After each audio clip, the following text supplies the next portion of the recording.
Assalamualaikum warahmatullahi wabarakatuh.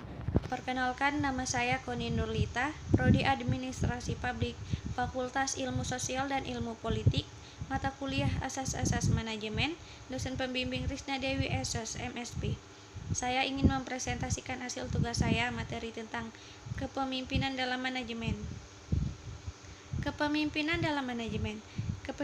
Kepemimpinan berasal dari kata pemimpin atau sering disebut pemuka, pembina, pembimbing, penggerak, ketua, kepala, penuntun, raja, dan sebagainya.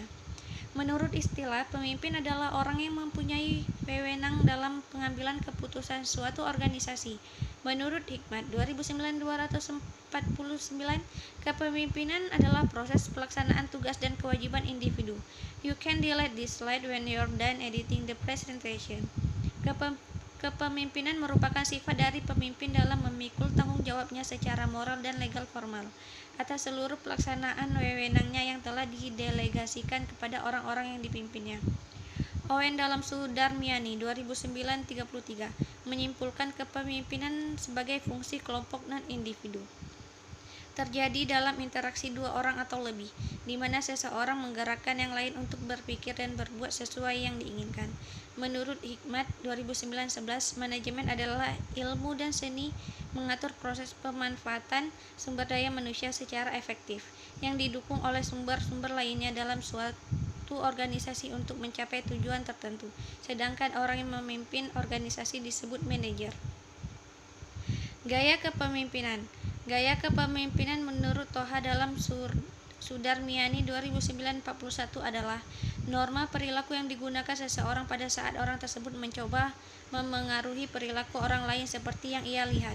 Gaya kepemimpinan memengaruhi pola perilaku seseorang pemimpin saat memengaruhi anak buahnya, apa yang dipilih oleh pemimpin untuk dikerjakan, dan cara pemimpin bertindak dalam memengaruhi anggota kelompok membentuk gaya kepemimpinannya. Malawi 2010-55. Teori ini ada 3, yaitu 1. Teori sifat, the trait theories. Menurut Sutisna dalam Sudarmiani 2009-42, teori sifat menunjuk pada sifat-sifat tertentu seperti kekuatan fisik atau keramahan yang esensial pada kepemimpinan yang efektif. 2. Teori perilaku, the behavior theories. Teori ini memfokuskan dan mengidentifikasikan perilaku yang khas dari pemimpin dalam kegiatannya memengaruhi orang lain atau pengikut. 3. Teori situasional. Teori ini menitikberatkan pada berbagai gaya kepemimpinan yang paling efektif diterapkan dalam situasi tertentu. Tingkat dan keterampilan seorang pemimpin. 1. Keterampilan konseptual manajer tingkat atas atau top manager harus memiliki keterampilan untuk membuat konsep, ide, dan gagasan demi kemajuan organisasi. Keterampilan ini sering disebut sebagai keterampilan konsepsional atau conceptual skill. 2. Keterampilan komunikasi atau kemanusiaan selain kemampuan konsepsional. Manajer juga perlu dilengkapi dengan keterampilan berkomunikasi atau keterampilan berhubungan dengan orang lain yang disebut juga keterampilan kemanusiaan atau human skill. 3. Keterampilan teknis. Keterampilan terakhir yang merupakan bekal bagi seorang manajer adalah keterampilan teknis atau technical skill. Fungsi manajemen. Fungsi manajemen adalah elemen-elemen dasar yang akan selalu ada dan melekat di dalam proses manajemen, yang akan dijadikan acuan oleh manajer atau pemimpin dalam melaksanakan kegiatan untuk mencapai tujuan.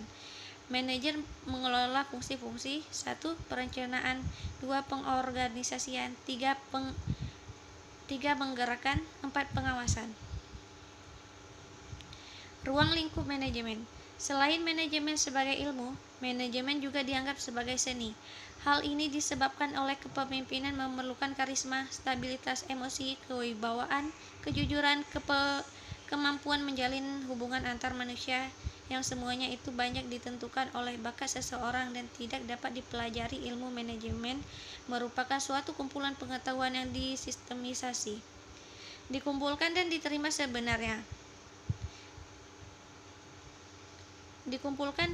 kebenarannya.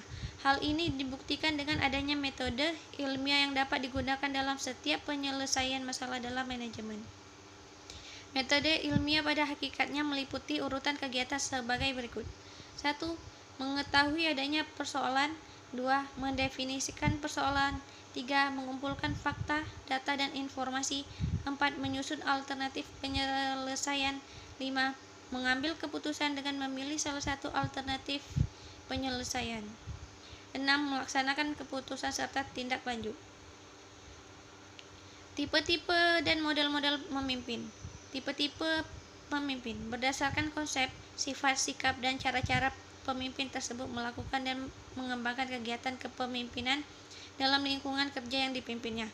Maka kepemimpinan pendidikan dapat diklasifikasikan ke dalam 4 tipe, yaitu 1. Tipe otoriter. Tipe kepemimpinan otoriter disebut juga tipe kepemimpinan authoritarian. Dalam kepemimpinan otoriter, pemimpin bertindak sebagai diktator terhadap anggota-anggota kelompoknya. 2. Tipe laissez-faire. Dalam tipe kepemimpinan ini, sebenarnya pemimpin tidak memberikan kepemimpinannya. Dia membiarkan bawahannya berbuat sekehendaknya. Pemimpin sama sekali tidak memberikan kontrol dan koreksi pekerjaan bawahannya. Pembagian tugas dan kerjasama diserahkan sepenuhnya kepada bawahannya tanpa petunjuk atau saran-saran dari pemimpin. 3. Tipe demokratis. Pemimpin yang bertipe demokratis menafsirkan kepemimpinannya bukan sebagai diktator, melainkan sebagai pemimpin di tengah-tengah anggota kelompoknya. 4. Tipe pseudo-demokratis. Tipe ini disebut juga demokratis semu atau manipulasi diplomatik. Kepemimpinan dalam manajemen. Manajemen adalah kegiatan integral dari kepemimpinan. Sesungguhnya dapatlah dikatakan bahwa manajemen tidak bisa dipisahkan dari kepemimpinan. Dan sebaliknya, dalam kaitan ini, berbicara tentang manajemen berarti berbicara tentang kepemimpinan. Karena pada saat pemimpin melaksanakan upaya memimpin, ia memanajemeni. Uraian kali ini akan membahas pokok tentang hubungan kepemimpinan dengan manajemen sebagai upaya untuk menegaskan mekanisme integral dari kepemimpinan dan manajemen seperti yang telah tekankan di atas. Dalam upaya memperjelas mekanisme keterhubungan dimaksud, di sini kami akan diulas 7 hal penting seputar hubungan manajemen dan kepemimpinan, yaitu antara lain: 1. Tempat manajemen dalam kepemimpinan. 2. Pemimpin dan manajemen. 3. Manajer dan manajemen. 4. Administrator dan manajemen dalam kepemimpinan. 5. Bawahan dan manajemen. 6. Manajemen dan organisasi. 7. Manajemen dan upaya pemimpin. Pemimpin dan manajemen. Hubungan pemimpin dan manajemen dapat dilihat dari 2 sudut pandang. Pertama, dari perspektif posisi tugas. Seorang pemimpin puncak atau top leader dapat disebut sebagai manajer puncak atau manajer eksekutif. Executive manager. Penyebutan seperti ini menjelaskan tentang peran pemimpin sebagai seorang manajer puncak, yang tidak berarti bahwa pemimpin ada pada posisi manajerial. Kedua, dari perspektif hubungan pelaksanaan kepemimpinan, telah dikatakan bahwa pemimpin tatkala melaksanakan upaya memimpin sesungguhnya, ia sedang melaksanakan tindakan manajemeni dalam perspektif kepemimpinan ini. Tatkala pemimpin memanajemeni, ia sedang melaksanakan seni bekerja sama, seni pemenuhan kebutuhan, seni merangkum, seni memengaruhi, seni memerintah, seni membuat peta keinginan masa depan organisasi, dan seni menggunakan sumber-sumber yang dibutuhkan dengan melaksanakan upaya memimpin actuating. Upaya memimpin ini adalah bukti adanya kepemimpinan yang sedang terlaksana. Sekian dan terima kasih. Wassalamualaikum warahmatullahi wabarakatuh.